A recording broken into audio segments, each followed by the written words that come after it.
Okay, so we're just at the hour. So welcome everyone to EUCI's virtual conference, the Cannabis Industry Energy Challenge. My name is Maggie Field. I work at EUCI as a program director. Hope everyone can hear me okay. Just let me know if not. Just wanted to take a few minutes to welcome everyone and go over some really basic logistics before we start the session today. So really looking forward to hosting you the next day and a half for the main conference. We also do have a post-conference workshop tomorrow afternoon. If you're attending that, look forward to hosting you there as well. So this virtual conference, we've been hosting this program as a live event for some years. And if you are attending, you probably are aware that the legal marijuana industry has massive energy requirements, and there's a lot of challenges in how to optimize facility efficiency. And for the energy industry and utility industry, how do you optimally work with this new customer? So these are some of the basic concepts we're going to be exploring in the next 2 days, and once again, really look forward to having you. So you should have all received some different materials from my colleague, Megan Seigenthaler. For the main conference, there's 3 different team meeting invites. So right now you're in the first meeting for today. At lunchtime, you'll be logging out of this one into the second meeting for this afternoon. So there's 2 meetings today and then 1 tomorrow morning. There's a separate one tomorrow afternoon for the workshop. You should have also received an agenda for the next day and a half. You will be receiving a full slide deck from my colleague Megan as well. I think we're just waiting on one more presentation from a speaker. So as soon as we have the full deck, you'll get a hard copy of that and she'll distribute out. We also will be sending an evaluation form, so really appreciate any feedback you have. And we have some other information pertaining to EUCI education credits and newsletters that we have available through our organization. So if you are not familiar with Teams, if you're having any issues, I do recommend downloading the app on your computer as opposed to a browser. But if you want to use a browser, using Google Chrome does mitigate typically any issues. We do encourage you to make this an interactive event. So this event will include both formal presentations, PowerPoint presentations, and panels as well. So after the formal PowerPoint presentations, we'll have a specific time allotted for Q&A where we encourage you to come on your mic and video and ask questions and also add your own expertise and commentary, as we know there's a lot of subject matter experts in attendance to the program as well. At any time, you can chat and ask questions in the chat box. So that's just on your icon bar. It's the second from the right, show conversation. So you can just type in any questions you have there anytime. Once again, feel free to add your own commentary and experience too. There's also the raise hand icon. That's just the hand icon you'll see on the toolbox, and that'll just show the instructors and myself that someone has a question. So we will go today until about 5:15 p.m. Central. So please be mindful that the agenda is in Central Time. We'll have some breaks and then an official lunch break today at 12:30 p.m. to 1:15 p.m. And so with that, I don't want to take up too much more of the time, but we have a really exciting opening session, just getting a broad picture of the Cannabis Energy Challenge and understanding the nexus of the energy and cannabis industries. We'll be hearing from Gretchen Schimelpfenig. She is a technical director at Resource Innovation Institute. Resource Innovation Institute has been also partner with EUCI on this program since we started this event. They're doing really great work in this area. So we really appreciate their partnership. So Gretchen at Resource Innovation Institute manages the organization's educational curriculum, technical advisory council, and the Cannabis PowerScore resource benchmarking platform. She authored the R&I Best Practices Guide on HVAC and LED lighting for cannabis cultivation and controlled environment agriculture. So with that, Gretchen, whenever you're ready, I will turn it over to you, and we look forward to hearing from you. Great. Thank you, Megan. Thank you, Maggie. Sorry.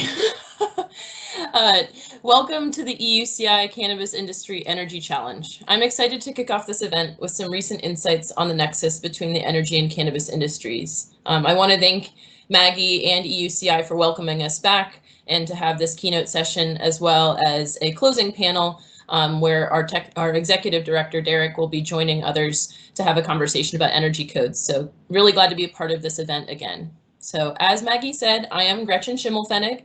I am Resource Innovation Institute's technical director.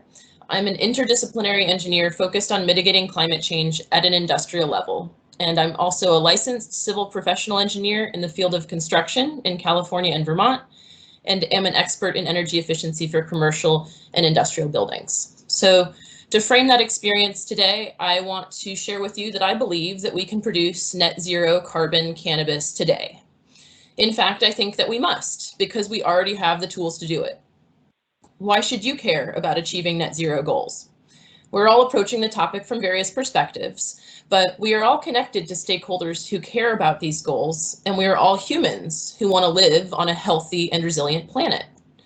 As I speak with you today, I will make a case for why net zero cannabis relates to your organizational goals, whether you are a utility, efficiency program, government, manufacturer, or producer representative.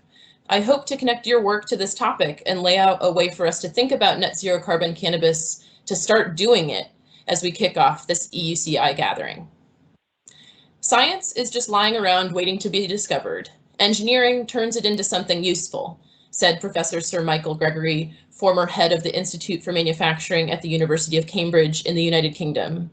Some cannabis facilities in the United States are turning engineering into something useful already and are all on their way to net zero carbon cannabis, like this indoor 3-tier adult use cannabis facility in Massachusetts. In some regions, policies affecting cannabis businesses include requirements for vertical integration, making these facilities very much industrial manufacturing operations, as well as cultivation businesses. Before we jump into a net zero roadmap for cannabis, I want to share a little more about RII. We validate and accelerate efficiency in resource-intensive horticultural facilities. Resource Innovation Institute was founded in 2016, initially focusing on the cultivation of cannabis. We have now been funded by the U.S. Department of Agriculture to transform controlled environment agriculture markets, expanding our mission to advance resource efficiency in plant production facilities, including those growing non-cannabis crops. Many crops can learn from cannabis, especially those with similarly high resource intensity or market value. Many crops offer different economic development opportunities, and the farming industry shares some of the same social justice issues as the cannabis industry. RII and our member organizations seek to establish best practices for the emerging controlled environment agriculture industry. 2019 was the 50th anniversary of the moon landing. We did not go to the moon without data, and we will not achieve net zero carbon cannabis without it either. RII uses Cannabis Power Score, our resource benchmarking platform, to look at real facilities and analyze the aggregated ranked data set to provide market intelligence to global stakeholders, like our 2018 Cannabis Energy Report and our 2021 Cannabis Water Report coming out in February.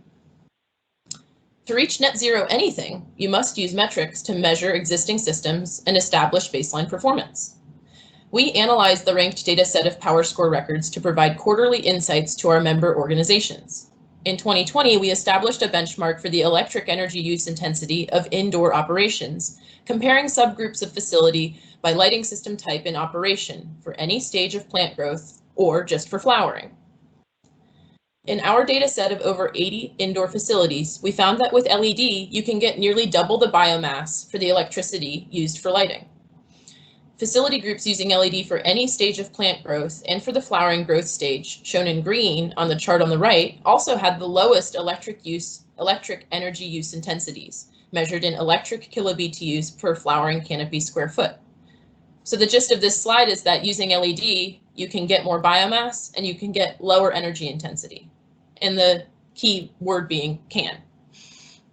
We need to help growers actually achieve that in practice and in average across the country and across the industry. So stakeholders like states, efficiency programs, and associations creating standards seek to reduce resource impacts of technologies associated with controlled environment agriculture, like lighting, as an example that I just gave. We analyze the activities of governments, utilities, and standards organizations to provide quarterly updates to our most committed members so they can connect the dots between energy codes, incentives for efficient technology, and standards for systems and facilities as they're developed across the globe. What is net zero carbon cannabis and how could we produce it today? Let's visit some net zero energy and carbon concepts across the world and many industries and address the challenges that must be overcome. After all, this is the Cannabis Industry Energy Challenge. Through government engagement, training and education, corporate engagement, and certification, we can achieve widespread development of net zero carbon buildings, very energy efficient buildings that satisfy any energy demand with renewable energy sources. The international green building community has established that 100% of buildings must operate at net zero carbon by 2050, and all new buildings should do so by 2030. I believe that an additional pathway on this graphic should be financing, which can be a very large barrier to reducing energy demand and generating energy with renewables, especially for marginalized populations. Architecture 2030 has a mission to rapidly transform the built environment from the major contributor of greenhouse gas emissions to a central part of the solution to the climate and energy crisis. They created the 2030 Challenge in 2006, which has led to the zero emissions movement being embraced by the global building sector. To achieve a building that is net zero energy, when you take a year of its energy use data, it must have an energy use intensity of 0. Zero emissions buildings go a step further to require that buildings satisfy all energy demand with on or off-site renewable energy over the course of the year. States have written comprehensive energy plans, like my home state of Vermont, to reduce greenhouse gas emissions impacts of various sectors like buildings, transportation, and agriculture. Cities have adopted the 2030 Challenge at a district level to establish public-private partnerships to achieve goals via energy literacy programs, resource benchmarking, project financing, and technical assistance. As project engineer of the Burlington 2030 district, I helped commercial building business owners understand benchmarking reports and take action towards reducing carbon impacts of their operations' energy consumption by identifying efficiency measures in building envelopes, industrial processes, heating, cooling, ventilation, and lighting equipment, as well as their sequences of control. In the early days of net zero energy building design, naysayers said that it isn't possible to achieve net zero energy buildings at scale, commercial or residential.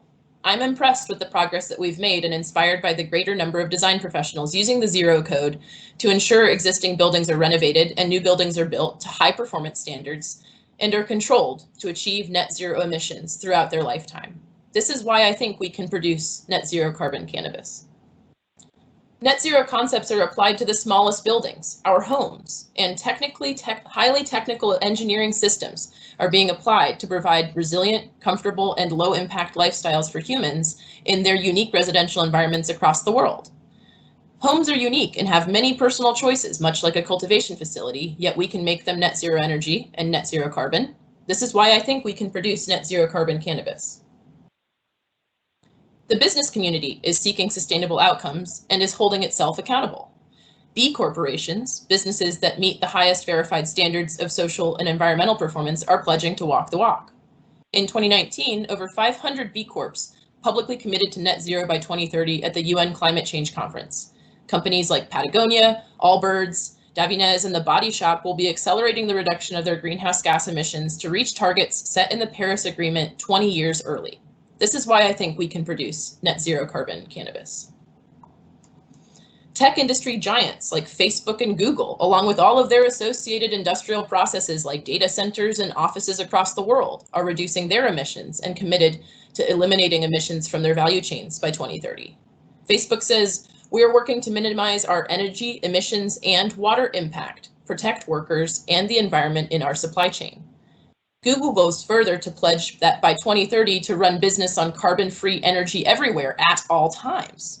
This is our biggest sustainability moonshot yet, with enormous practical and technical complexity. We are the first major company that set out to do this, and we aim to be the first to achieve it. This is why I think that we can produce net zero carbon cannabis. And the manufacturing industry is recognizing the responsibility that they have to create supply chains of the future. Amazon's shipment zero goal is for all Amazon shipments to be net zero carbon in the future, with 50% of all shipments net zero by 2030. This is why I think we can produce net zero carbon cannabis. With this hopeful vision of the future, let us consider how the cannabis industry landscape looks now and how net zero carbon cannabis might be achieved through best practices. The United States of America is well on the path to widespread adoption of regulated cannabis, either medical or adult use, or both. New Frontier Data estimates that the legal cannabis market may grow by over $200 billion by 2025. That does not include the illicit market, which still accounts for the majority of pounds produced even by 2025 after considerable legalization efforts have been undertaken nationwide. New Frontier Data estimates that in 2020, more licensed cannabis facilities grew in controlled environments than outdoors. Greenhouses continue to be a significant source of cannabis for both legal and illicit markets. Outside of the US, Mexico is poised to become the largest global market after 2020 passage of a legalization bill regulating adult use cannabis.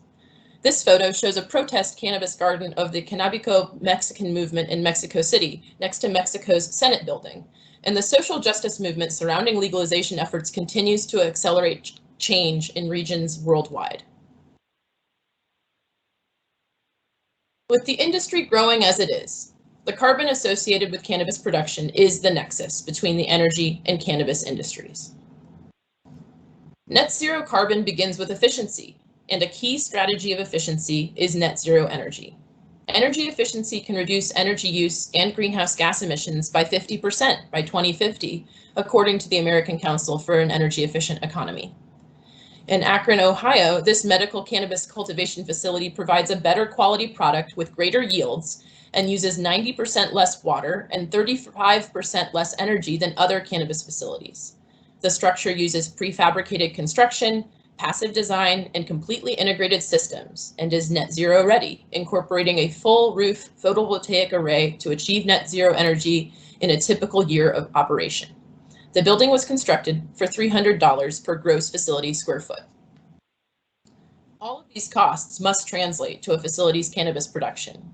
For indoor construction, net zero energy designs with centralized HVAC systems, LED horticultural lighting, and integrated controls can cost over $250 per gross facility square foot. For greenhouses, construction costs will vary depending on the equipment and technology sophistication, but will be lower at around $75 per facility square foot. Construction costs and operational expenses are inputs to production costs. Cannabis grown indoors may cost $3 a gram to produce, while greenhouse grown cannabis may cost less than $1.50 per gram to produce. Open field cultivation costs even less. Cultivating plants indoors, replacing sunlight, and maintaining temperature and humidity targets requires a lot of energy. Let's talk about electricity first. Grower techniques vary, and so does facility performance. The values below describe facilities in the Cannabis Power Score ranked dataset using flowering canopy area to separate the facilities into 3 groups by size. Small facilities can consume less than 100,000 kWh, or as much as 2 million kWh per year. On the other hand, larger facilities may be highly efficient and consume the same amount of electricity as small facilities, despite having double the canopy area, or they might be more energy intensive and use 3 times as much kWh. Depending on the type of facility, non-electric energy use can be a very important metric to track. The pie charts on the left show how greenhouses, in Figure 1, and indoor facilities, in Figure 2, in Colorado, use energy. Greenhouses can use a lot more fossil fuel, while HVAC system choice can impact the amount of non-electric energy used in indoor operations.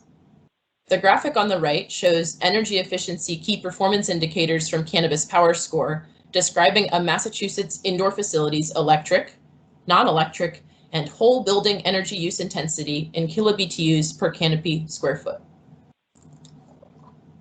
Flowering canopy square foot. So if this operation has a facility energy efficiency of 2,510 kilobTUs per square foot, there is much work to be done for all cannabis operations to be able to achieve net zero energy.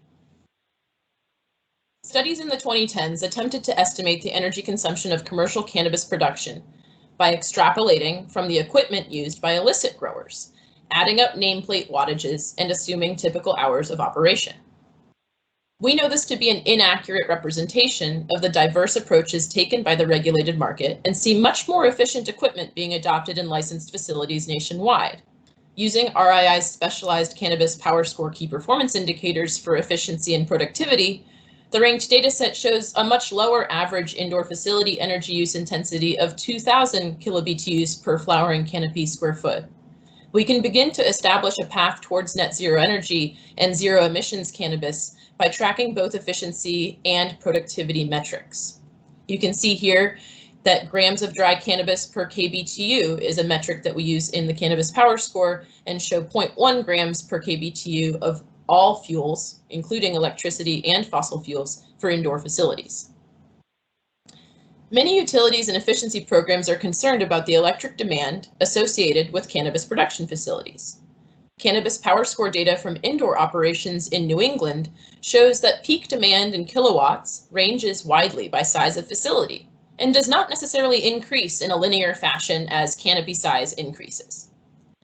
Cannabis businesses cultivating indoors bear higher operational expenses from electricity bills, with peak demand charges topping $10,000 a month in some cases.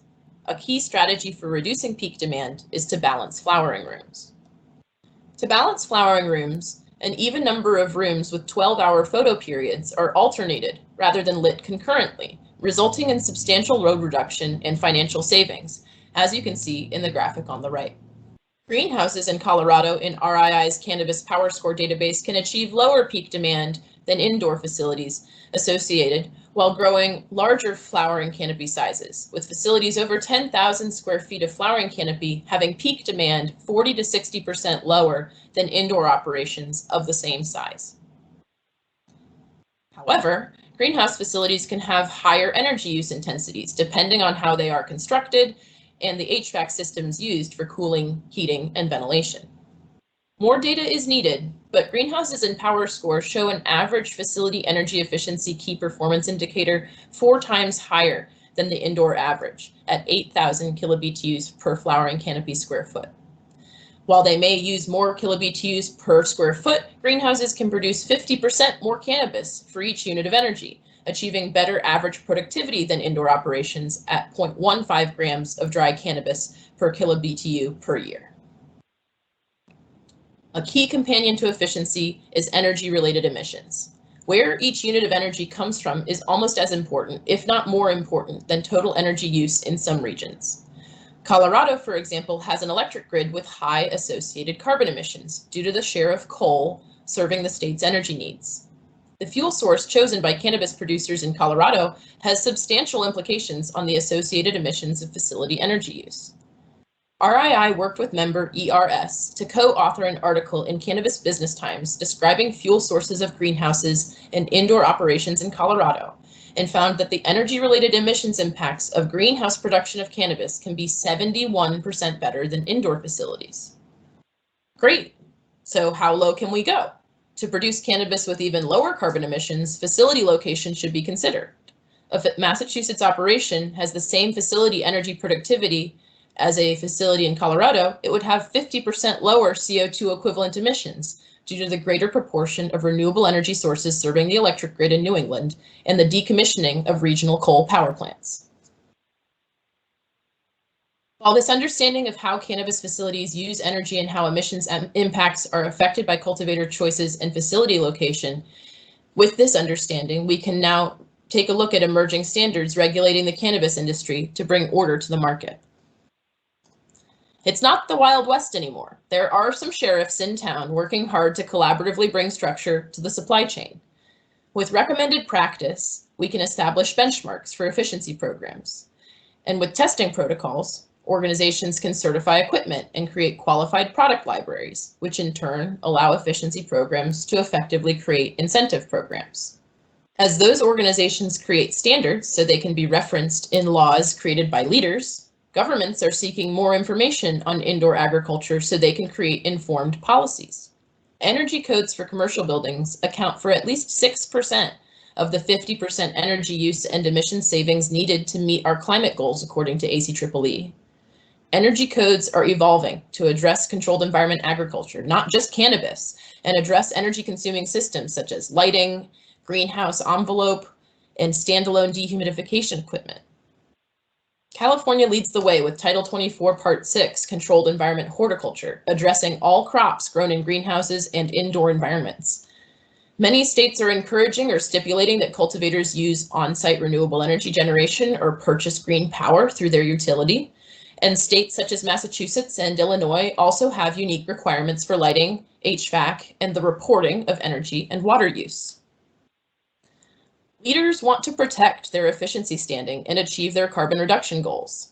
To achieve net zero energy or carbon emissions reduction goals, states, counties, and municipalities are employing benchmarking as a key strategy to ensure and encourage energy efficiency and reduce energy use intensity of cannabis production facilities.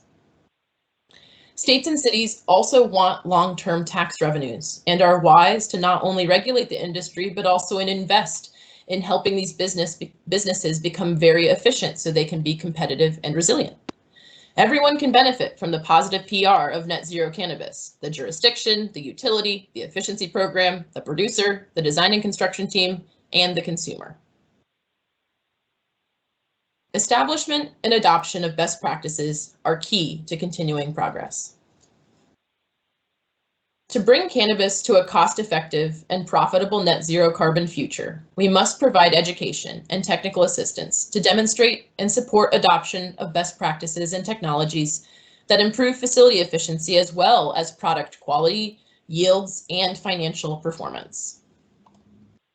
In 2019, RII published 2 best practices guides on LED lighting and HVAC for cannabis cultivation, offering the first peer-reviewed and brand-agnostic recommendations for the market to optimize operations for efficiency.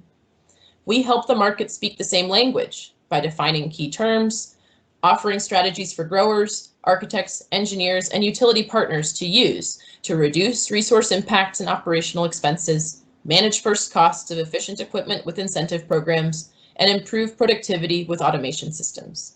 These guides are available for free on our website at resourceinnovation.org/resources. In 2020, RII published our Utility Program Design and Market Engagement Primer for energy efficiency utilities and program implementers serving cannabis cultivators, which offers a roadmap for utilities navigating the controlled environment agriculture landscape in their jurisdictions. This is a member benefit of RII and is not accessible online. To encourage high-performance cannabis operations and bring the cannabis industry to a net zero carbon future, utilities must rise to the occasion and responsibly deliver educational curriculum, technical assistance, financial incentives, and ongoing support for cannabis businesses, much like they have done for other large industrial customers. Some innovative utilities in Massachusetts and Michigan have worked with RII in 2020 to virtually deliver best practices curriculum via educational workshop series on topics like high performance lighting and HVAC systems, facility design and optimization, resource benchmarking, demand management, and energy recovery for audiences like cultivators and supply chain engineers. In 2021, RII will be delivering workshop series for wider audiences to provide continuing education for design and construction professionals. If you'd like to check out this content, please check out our YouTube channel and feel free to search Efficient Yields Massachusetts or Efficient Yields Michigan to check out the content. Given the magnitude of the energy use in cannabis cultivation operations, resource benchmarking is especially important so that the industry can achieve net zero energy and produce zero emissions cost effectively. Benchmarking is commonly performed for commercial and industrial buildings and is a crucial tool for determining baseline and efficient facility performance, allowing building managers and operators to measure facility performance year over year and compare against similar properties. Cannabis operations are challenging to benchmark, but PowerScore is a specialized tool that can measure key performance indicators for resource productivity and efficiency. By monitoring, quantifying, and ranking key performance indicators, cannabis businesses can become more efficient and competitive in changing markets. The graphics on this slide show the energy efficiency indicators for the facility and productivity efficiency of a facility by kilobtus per flowering canopy square foot and grams per kilobtu. And at the very bottom is lighting efficiency in kilowatt hours per day. On the right is a comparative report showing my facility customers of indoor and greenhouse types and the ranked data set of indoor, greenhouse, and outdoor types, compared mine in orange and the ranked data set in green so that I can see how my facilities are performing against national trends. Just as financial benchmarking enables a comparative assessment of a firm's performance, so does resource benchmarking. Energy and water efficiency are critical key performance indicators of both financial competitiveness and brand risk. Using PowerScore, cultivators can track investments in efficiency, observe improvements in productivity, measure reductions in operational expenses, understand wholesale performance compared to competitors, and prove the value of sustainable, energy efficient, and low carbon cannabis to the market. As standards build consensus around key performance indicators and how to calculate them, certification systems will emerge. Product labeling will become a business priority to communicate value to customers so they can identify sustainable cannabis. PowerScore can currently offer key performance indicators for efficiency and productivity in energy, water, and waste. And just this month, we launched metrics for energy-associated greenhouse gas emissions to address that combination of location choice and facility energy use. These metrics use the kilograms of CO2 equivalent of each kilobtu of energy used to produce cannabis to establish emissions efficiency and productivity. Consumers will begin to demand sustainable cannabis if they can identify it on the shelf. Two major barriers to achieve efficient and effective benchmarking have always been data transfer and transparency, and things are no different in the cannabis industry. Sharing information is not necessarily an easy thing to ask for after decades of prohibition, social stigma, and disproportionate policing of Black and Brown Americans for growing cannabis. Additionally, cultivators of all types struggle to take action on efficiency projects due to the large capital expense of high performance equipment, and utility inexperience with cultivation and cannabis production processes.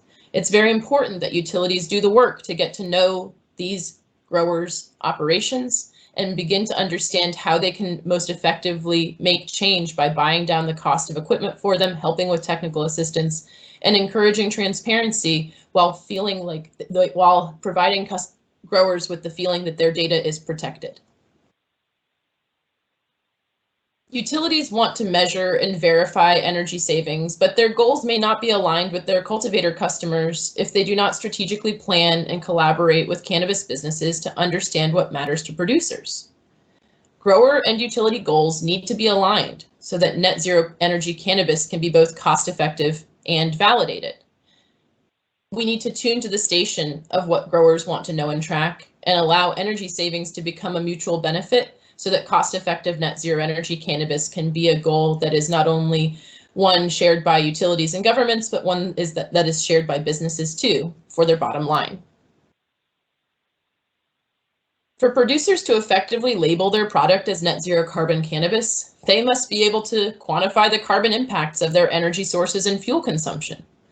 Utilities can provide technical assistance and digital communications with customers so that they can better understand the effects of choosing to electrify by opting for combined heat and power, as well as purchasing green power or producing their own energy with solar PV and wind, availing themselves with heat pump programs or completely choosing to be an electric only facility, depending on the grid and the content of carbon in that grid. So I think it's very important to, as a final message of this talk, is to think about how can we as stakeholders in this industry quantify the benefits of being energy efficient, resource efficient, and ultimately net zero carbon.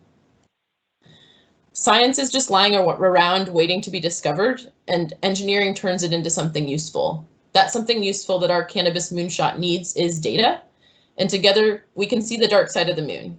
And I think that together we can cultivate net zero carbon cannabis. And so I would love to start a discussion now of how do we think we can envision a zero net energy or zero net carbon cannabis facility, and open up the talk now for questions. I'm happy to go back to any point of the presentation.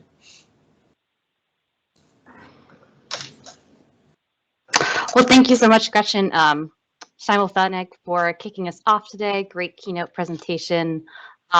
Really set the context of some of the cannabis energy issues and also provided a lot of optimism in how we can achieve net zero carbon cannabis.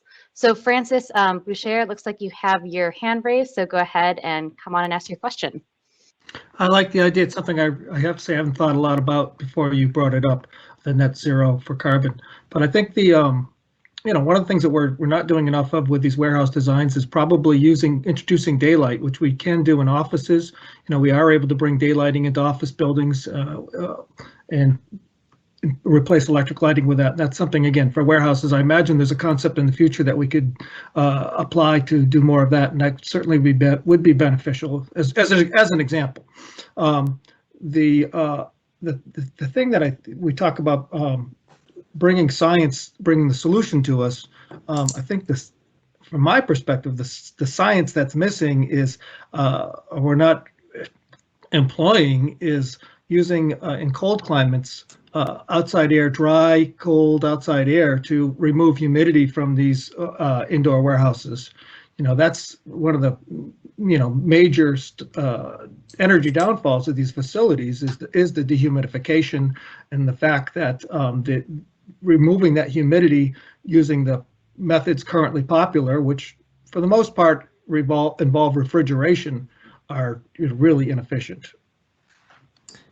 Thank you, Fran, for those 2 points. I'm going to frame them a little bit as questions too, as the audience, and maybe go back to a different portion of my presentation about greenhouses. Great point about daylighting, and I also want to make a point about envelopes. So there's a big range of facilities that you might see when you see one called a greenhouse. It could be a very traditional ventilated greenhouse with poly and maybe using venting for control of climate and maybe having some limited HVAC systems. Or it might be a more high performance greenhouse that is akin to a well insulated and sealed building envelope with just one face of the top of the building having glazing so that you get to use the sun to grow the plants and only need supplemental electric lighting. We're seeing those becoming more popular in more extreme climates.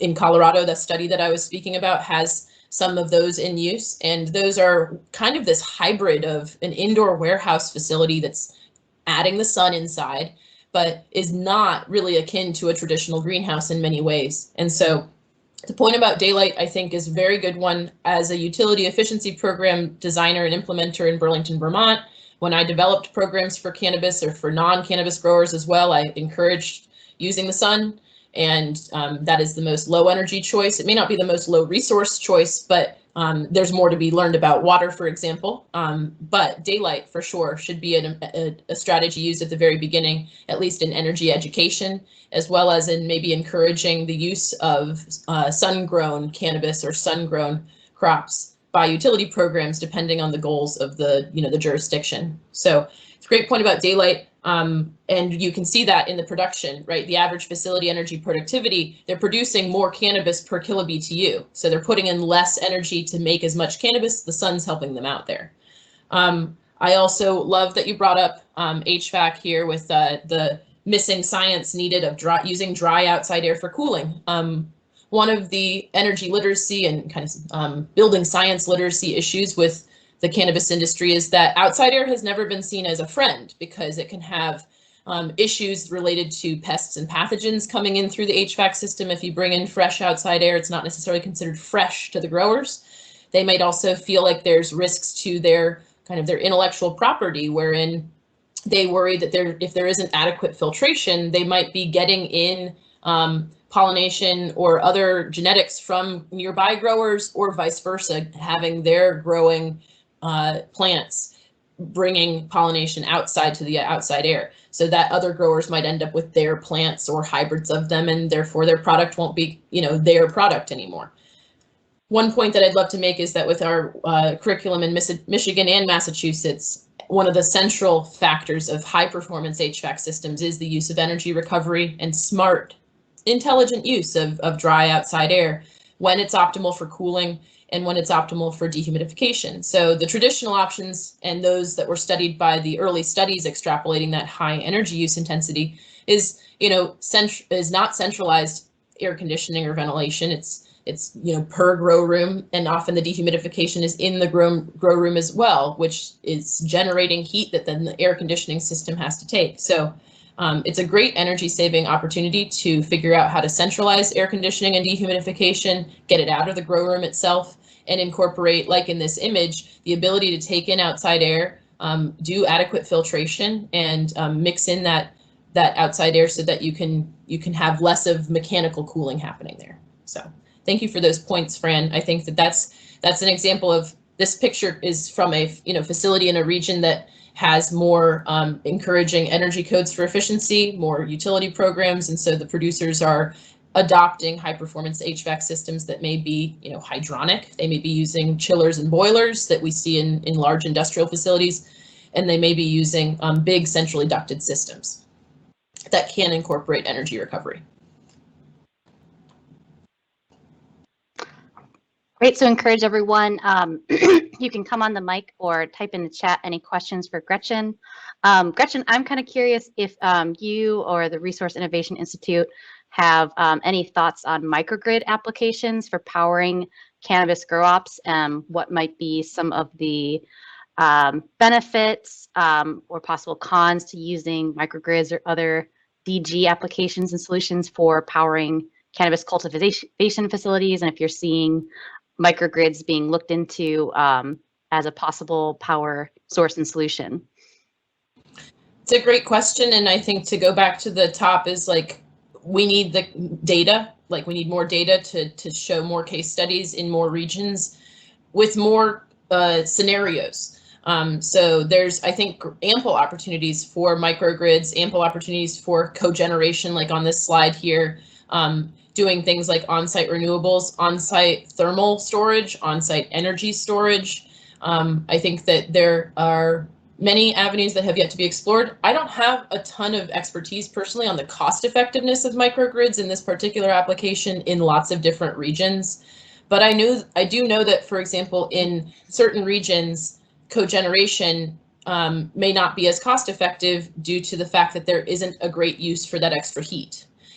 With microgrids, if you're doing purely an electric microgrid, we just need to figure out how is the scenario working out and how are the dollars going to be exchanged where it makes sense for a cultivator. So it's a great question, and I hope that there's more people studying it. And I think that the major message I'll say is, when people are doing innovative stuff, especially in this industry, they often do not want to share information about that innovation because it's seen as a business opportunity. It's their special sauce, even down to the lighting recipe that they're using for their, for their grow and what they're doing to the plants. So sharing stories about microgrids might be something that we see happening in more years as utilities, for example, encourage growers to share the non special sauce parts of that and tell the financial story to encourage resilience, because I think that microgrids could be a very good opportunity in certain regions to help the whole community at large. And if we can translate the financial benefits to the growers as well as the utilities, as well as, maybe the partners who are going to partner with the cannabis growers to make microgrids, I think that's important for us to be able to start to make metrics and share just like I was sharing dollars per square foot, we got to start to be able to share dollars per X and Y for microgrids in terms of first cost, in terms of the paybacks, and in terms of ultimately what does a grower have to do to get the best benefits of a microgrid? Yeah, absolutely. Great point. So thanks so much for your answer there. And I guess going back to one of what is and has been the key discussion points of this conference is this need for data. And ever since the first conference we've had on this topic, and I know ever since RII rolled out the Canna Power Score, there's this kind of essential need to get more data to better understand these cannabis facilities and help utilities and energy industry work optimally with cannabis customers. And there's so many issues in that with just getting the data, as you mentioned, from cannabis customers for competitive sensitivity issues. So I'm just curious, is that still what you're seeing on the landscape with regards to cannabis industry being apprehensive in sharing data, and how are some of the ways you've worked around that to kind of enhance data sharing? Great question. It's a central one for RII for this year, and has been, like you've said, for previous years. I think that the message I'd love to change for this year is that we are getting more data, and it's no longer like, please give me data, we don't have any. I think that we now have some, and we're saying, yeah, we need more for more scenarios, because now that I've got some, people are saying, well, what about by facility size, or what about by greenhouse versus indoor? Well, what about by lighting system type? And so to be able to, slice and dice the data, now we need more data in each of the buckets, so we can compare strategies against each other. I'll go back to the privacy and transparency question though, and that's really about touch points and relationship management and like user experience of benchmarking software. So at the very beginning, if a cultivator is thinking about starting a business, they're mostly going to be encountering sticks. They're mostly going to be encountering things that are designed to regulate them and put them into, bureaucratic boxes to make sure that the business abides by the jurisdiction's rules. And so we have an opportunity with benchmarking to be a carrot and to be like, hey, you have to abide by, maybe in Massachusetts, some energy and water reporting requirements. Well, that can be a benefit to you, not just a thing that you have to do to check the box for the state. You can now actually learn from this and become more competitive. But the hump to get over is the fact that this data doesn't go to the state. This competitive data is just for you. And we only report on it in aggregate. And so some things that we're doing to ensure cultivator trust are, things like data privacy statements. And then beyond that, you can't really write things if people don't read them. So you have to make the experience of doing a benchmarking session very much a session where they feel that it's their data. So as utilities and jurisdictions encourage benchmarking, think about how you create your websites, think about how you write your regulations, and consider how you can frame them to be about cultivator competitiveness, resilience, better bottom lines, better cost-effective production, and make sure that you create a mechanism for them to have data that's just theirs. And there's still a lot of messaging that, even like I don't have the solution yet, and we're working with members of our utility working group and stuff like the utility market engagement primer to sort of lay out ways that have been learned for early markets to work, and to ways that, it hasn't necessarily worked. I'll finish with that, like environmental sustainability and governance reporting, like the big ideas that I was talking about at the beginning, where people are pledging to go net zero carbon and they see sustainability as part of their business goals. That's how you can make benchmarking and data transparency become more appealing, because it's like, okay, well, I say I want to do this thing. I've got to prove it to my consumers. How am I going to walk the walk? How am I going to get that product label? Well, I can't get a product label until I benchmark, really. And I've got to be a little bit transparent. So how can everyone here at this conference think about that? How do you support transparency? How do you support ultimately the business success? Make it less about, oh, I've got to track my savings, like you've got to think about how can you make it about their, like, tune to their station, make it about their business bottom line. Great answer. Thanks, Gretchen.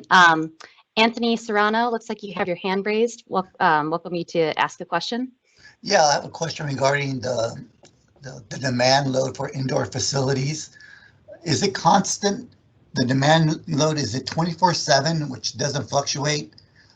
And if that's the case, are most of these customers on time of use rates or on a standard rate? Great questions. And I actually might tap into Fran on the call to answer the last part about time of use rates. I'm not sure the answer of, for example, the members of our utility working group, how many of their cultivation customers are on time of use or not, but I'll answer your first part of your question. So on the left part of this slide, you'll see the numbers in orange. Those are ranges of average peak KW. So in facilities less than 2,000 square feet, you might see a peak KW of as low as 10 for the whole year, or as high as 120. And so as you get to, more of the craft cannabis size of 4,000 to 10,000 square feet, you're seeing average peak annual KW of 165 to 500. And you can see the final bullet showing, going into the 4 digits of demand in any month of the year, the peak being between, 1100 and 1400 kW. The graph on the right shows that, yes, the demand changes throughout the day, for sure. And it mostly changes because of horticultural lighting. And so the example I gave earlier in the talk is that the biggest demand savings opportunity for these facilities right off the bat is if there's an even number of flowering rooms, and those are rooms in which the lights are on 12 hours a day. Instead of lighting them all, like you see in the blue line here, all at the same time, where you see all the lights ramp on, the HVAC system ramps on, and then things ramp off. Instead, have a balanced load of half the rooms are being lit in the middle of the night, half the rooms are being lit during the day, and you do get a load flattening where you see that dotted red line, where there's still some fluctuation, but you're not having as extreme of peak differences. I'm not showing the y-axis for a reason here. That's to protect cultivator identity stuff, but I hope that the numbers in orange on the left can help you kind of illustrate how you might be able to affect some substantial peak demand savings in some of these facilities by size. Did that answer your question, Anthony? And I'm going to ask if it's okay, Fran, can I put you on the spot there and ask about time of Yeah, use? that's good.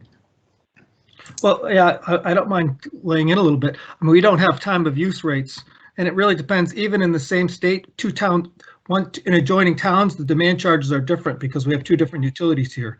So in my utility, demand charges don't add up to a whole lot, but in the next town over, if you're in an Eversource community, not that Eversource is bad people, it's just their rate structure is different, you'd have a very substantial penalty. So it's utility by utility.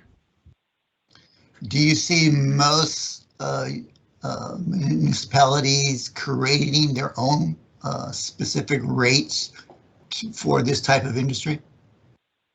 I can say for National Grid, we don't in Massachusetts or Rhode Island, but I know that in National Grid in upstate New York has some more flexibility to create rates. I mean, it really has, it's not the utilities really, it's what the regulators have allowed us to do. So yeah. It's really, so there's a different regulatory environment in upstate New York.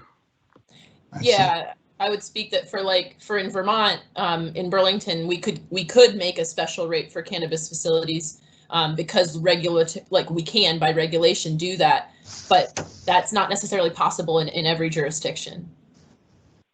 I see.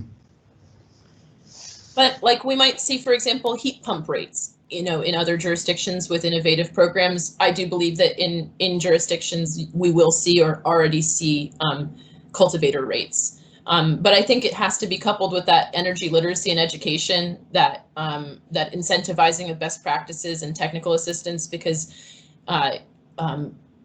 or maybe you use the rate to incentivize them to balance flowering rooms is a way to make it more of a carrot and less of a stick.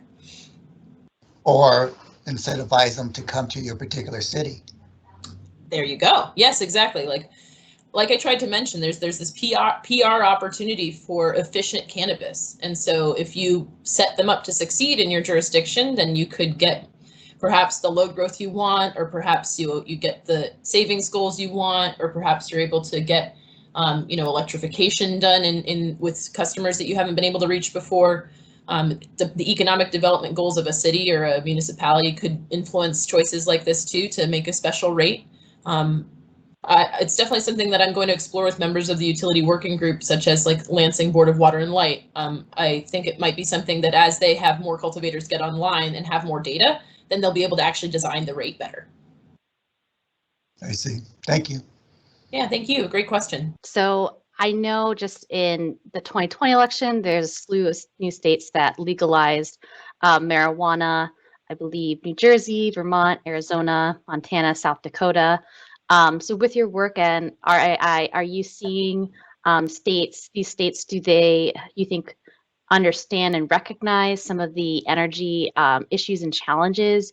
Are they reaching out to you or other stakeholders for help with these issues and setting up, or is it kind of a mixed bag? Just curious kind of what you're seeing with these new states and how there might be ways to support them in the process with what states who have legalized have learned so far. Great question. Yeah, like I mentioned, we try to provide a succinct update for folks on, sorry, I'm going around like this. A succinct update for folks on the landscape of government activity, utility efficiency program stuff, and standards orgs. So if you're interested in getting more deets on this, definitely join RII and you'll get the lowdown on when people come online. What are they doing? What are they thinking? How is RII getting involved to advocate for informed policies that, you know, affect change in ways that you care about?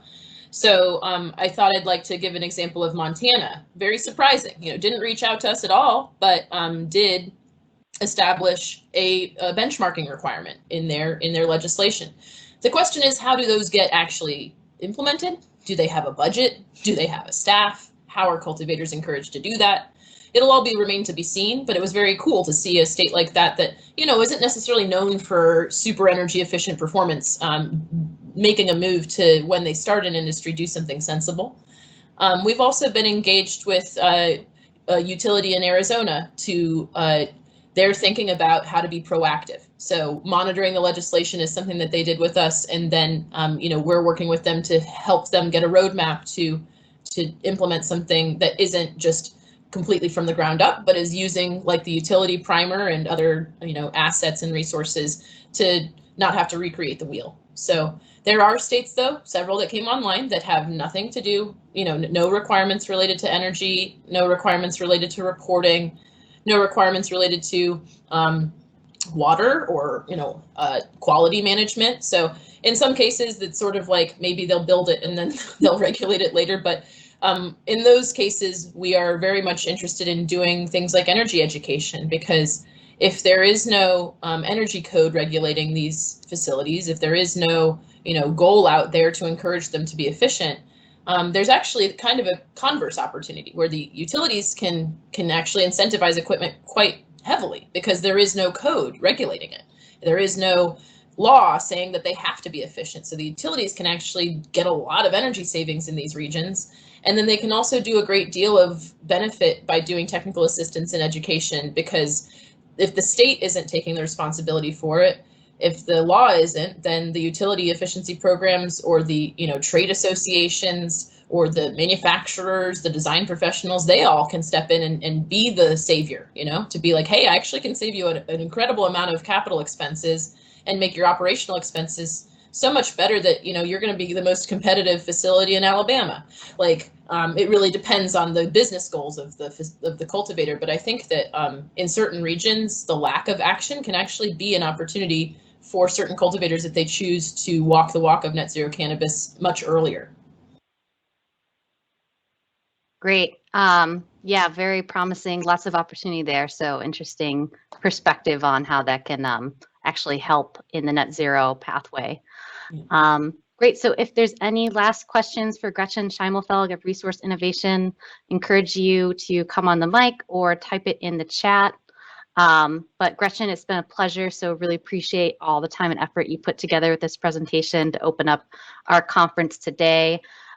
Just getting kind of touching on some of the very pertinent issues that we'll be addressing the next day and a half. So if there are, Francis, is that another question? Do you have your hand raised? Okay, no, he removed it. Okay, I have a question. Go ahead. A real quick question. As far as marketing, how do you market this in a subtle way? Okay, that's a great question. I love that you ended with this, because I think that, like, the point of marketing and stigma is something that we can't ignore. And depending on the type of utility you are, or maybe the type of implementer you are, working with a utility that might be municipal, might be investor owned, you know, the flavor of the relationship can very much impact how can you talk about this program. So when I was at the Burlington Electric Department, which is a municipal government, it was very difficult for me to create online messaging, and I had to use aloe plants instead of cannabis leaves to convey that people are growing things inside.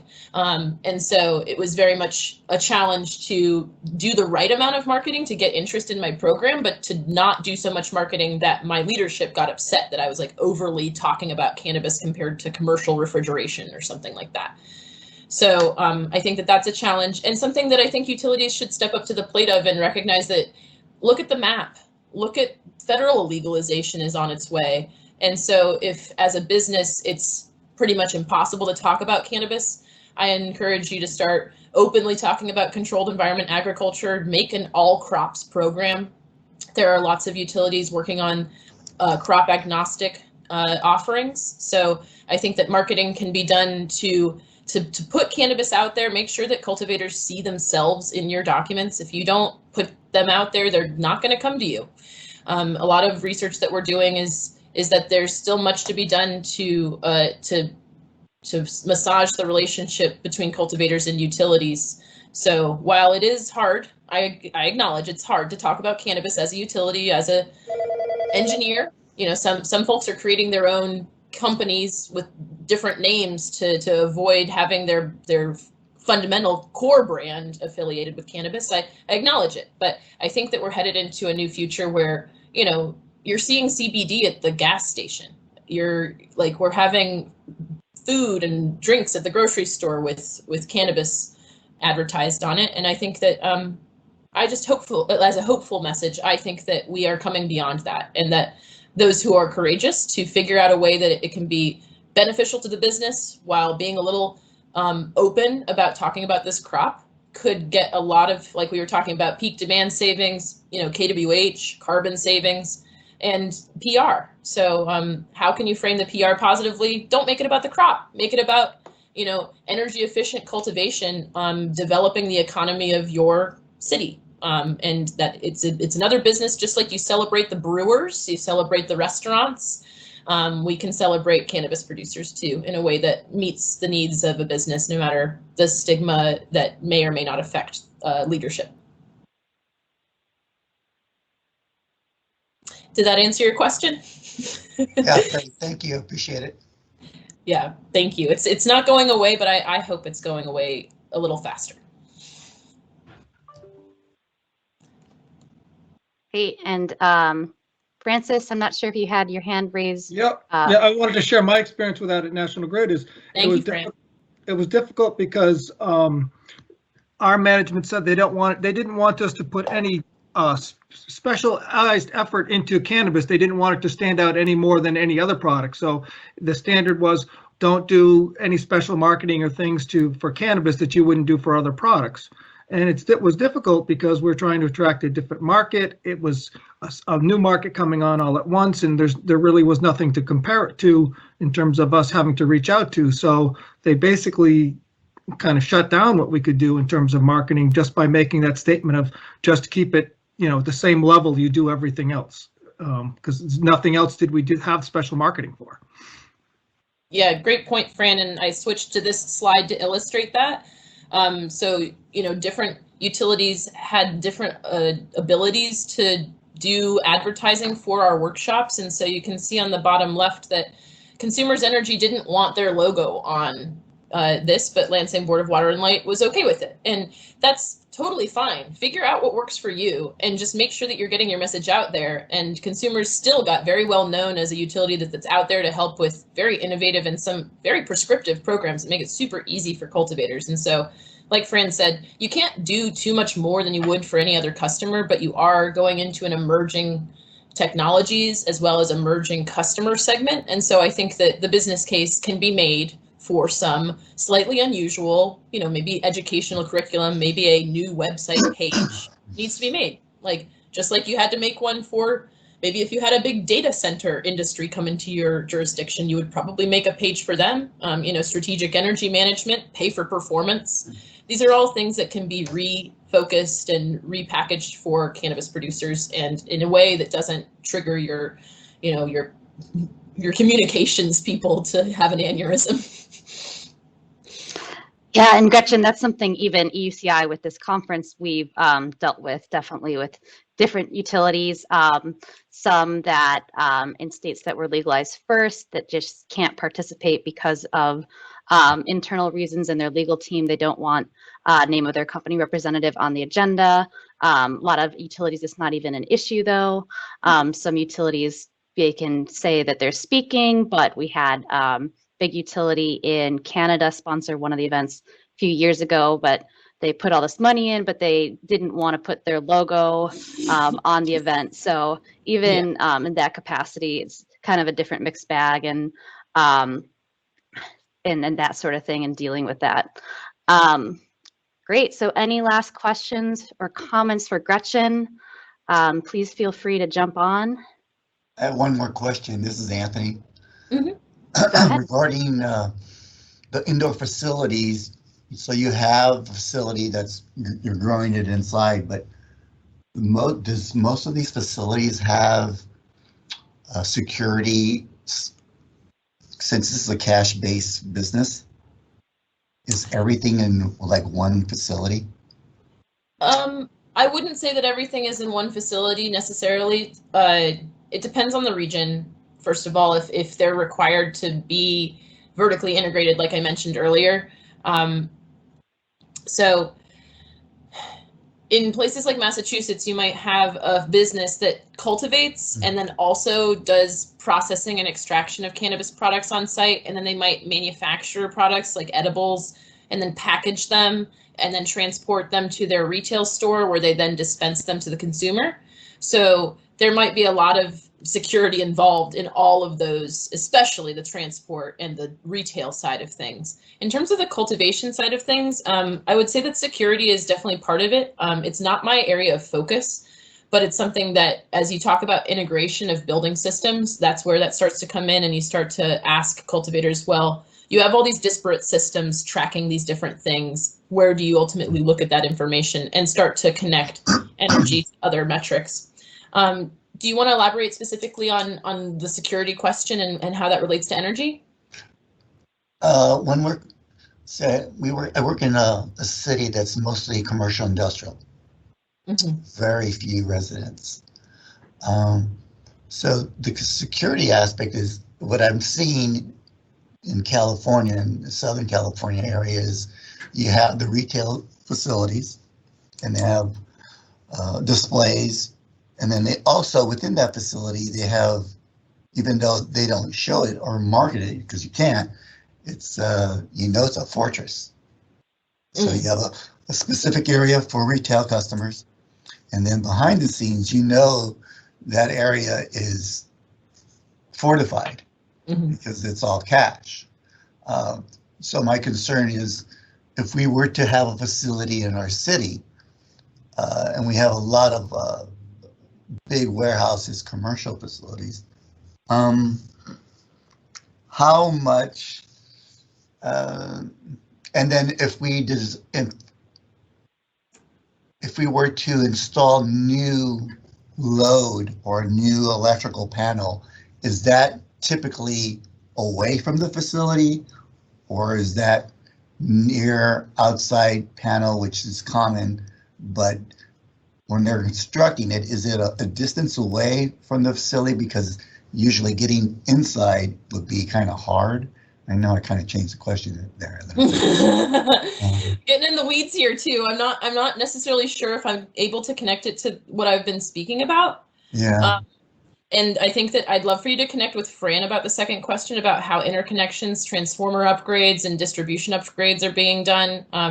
I think that your question about security is very important. People are, like you said, storing a large amount of product, perhaps either in the cultivation facility or in the retail facility, and you have an opportunity to address how are they doing conditioned storage there. There's a great opportunity for refrigerant management and high efficiency refrigerant equipment for the processing, and then ultimately, keeping things cool, transporting things. Regarding the interconnection, though, I will defer that question. I think it's a very important question, though, about how do you, before you even impact the efficiency questions, how do you interact with these growers while they're thinking about build out?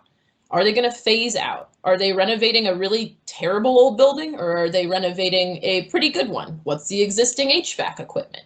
Are they thinking about using natural gas for their heating and cooling sources, or are they thinking about doing a completely electric system, going with electric chiller or gas-fired chiller or combined heat and power? All of those are going to really impact the electric grid upgrades that might get requested by that grower. And then how they interconnect and where on the building, that might be very much facility dependent and utility dependent. But if Fran has a quick answer, I'll allow him to chime in. Yeah, that's an operation side of things. I wouldn't get in. It's not really my strength. Yeah. So thank you for the question, though, and I think it helped set us up to talk about it's not just cultivation. After the flower comes off of this plant, there's a whole set of processes that also involve energy. So thinking about them and how utilities, both on the infrastructure side and the efficiency program side, can affect change is, I think, a really great goal of this conference. Thank you. Thanks, Gretchen. And we did have Andrew Alfred. He's chief scientist at LiveWell, said he can help address the questions too in the next sessions. Oh yeah, Andrew's great. Thank you for joining, Andrew. We love LiveWell at RII. Great. And then Tim Bass, did you still have a question? If you have your hand raised. Yeah, and I'm not sure if it's a question better for Andrew in the next one, but just kind of in relation to the question that Anthony had asked earlier in regards to the demand. I know on that slide that you'd shown, it kind of showed facilities, that were less than 2,000 square feet, and I think a mid-size was 5,000, and the other one was above 10,000 square feet. Yeah, that slide there. So my question was, is it typical to see facilities that are significantly larger than the 10,000? I know in the city that I work in, we have warehouses that are 100,000 square feet and they're much larger. Is there a point where for this particular industry it's not effective, or if they can find a huge warehouse, would that be something they try to utilize and try to get every square foot? Great question. So one thing I'll mention is that the Cannabis Power Score database, like the ranked data set at this time, leans small because we have a lot of data from Oregon and Massachusetts, which have craft. Well, in Oregon has more of a craft market because facilities aren't allowed to be bigger than 10,000 square feet in flowering canopy. And in Massachusetts, real estate is quite expensive. And there's a number of contributing factors to having some smaller facilities that may be getting online. We might see bigger facilities in Massachusetts later, but this data in orange is coming from PowerScore and is predominantly from Massachusetts because they have to report peak demand. And so this is, you get the data that you get because of what's required sometimes by law. Great question though about size. So greenhouses are generally measured in acres. So if we're talking greenhouses, hell yeah, we're talking bigger than 10,000 square feet. We're talking many acres, we're talking football field size, but we're also talking about significant challenges in controlling environments when you deal with one giant grow room. And so even if a facility is going to be very big, whether it's indoor or greenhouse, and we often see a phasing out approach where you build out smaller grow rooms that maybe have different goals and that you are getting financing to support the eventual phase out of an entire, 100,000 square foot operation. But definitely see bigger greenhouse formats. And then in certain areas, you might see smaller craft indoor because of regulation. And so I hope that I can just end the answer with, we're going to get more data from more regions that will help us paint a better picture of how demand changes with facility size. And we're going to get more data from bigger facilities. And the education we get from non-cannabis crops will definitely help us understand how we might see as greenhouse cannabis expands, perhaps how that might impact demand in larger format facilities. As you can see, my buckets for greenhouses are bigger. So more to come, but thank you for the question. It's definitely flowering canopy gets bigger, and in other crops, we definitely see much larger flowering canopy sizes. Great. Well, thanks so much, Gretchen. Once again, really appreciate you doing the keynote to kick off the Cannabis Energy Industry Challenge Conference. So thanks so much.